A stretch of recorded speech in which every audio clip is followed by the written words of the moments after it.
The ceasefire hostage deal between Israel and Hamas is set to go into effect at 8:30 a.m. local time Sunday, Qatari officials announced Saturday. The Israeli military confirmed the start time and said its troops will implement the operational procedures in the field in accordance with the set agreements. The IDF has been preparing to receive the hostages after their release from Hamas captivity and is operating to provide suitable physical and psychological support, with careful attention to every detail, the military said. The ceasefire plan, which will see Israeli hostages exchanged for Palestinian prisoners, as well as a pause in fighting in the 15-month war, was approved by Israel's cabinet early Saturday morning, following hours of intense deliberations. The deal was then inked by Israel's national security advisor.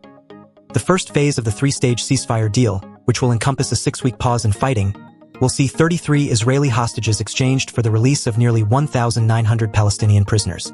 Israeli captives who are set to be released during the first phase, alive or dead, include women, children, and men over 50 according to the deal Israeli leaders greenlit Saturday. The first hostage exchange will begin at 4 p.m. local time, where 3 female hostages are expected to be released, followed by another 4 captives released a week later, and the remaining 26 freed over a 5-week period. During each swap, Israel will release Palestinian prisoners after the hostages have arrived home safe. Also during the first phase, Israeli troops are to pull back to a buffer zone in Gaza near the border with the Jewish state, while trucks carrying much-needed humanitarian aid, including food and medical supplies, are to flood the decimated territory. Despite the imminent armistice between Israel and Hamas, the Jewish state fended off a missile attack fired from Yemen Saturday. The Iran-backed Houthi terror group claimed responsibility for the attack, which it said had targeted the defense ministry in Tel Aviv. The missile hit its target with high accuracy, thanks be to Allah, a Houthi spokesman said. The IDF said the projectiles were intercepted by its air defense systems.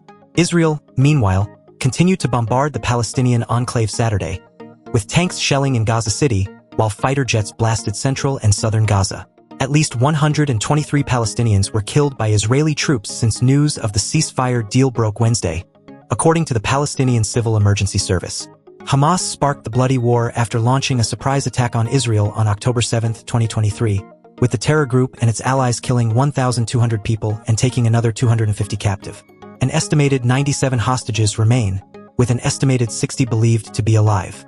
Israel responded to the deadliest attack in the nation's history with a ground offensive in Gaza, bombarding the enclave and killing over 46,000 Palestinians, according to local health officials, who do not distinguish between civilian and military deaths. On Saturday, the U.S. also announced that it would donate $117 million for security assistance to Lebanon as Beirut seeks to implement the tenuous ceasefire agreement announced in November between Israel and the Iran-backed terror group Hezbollah.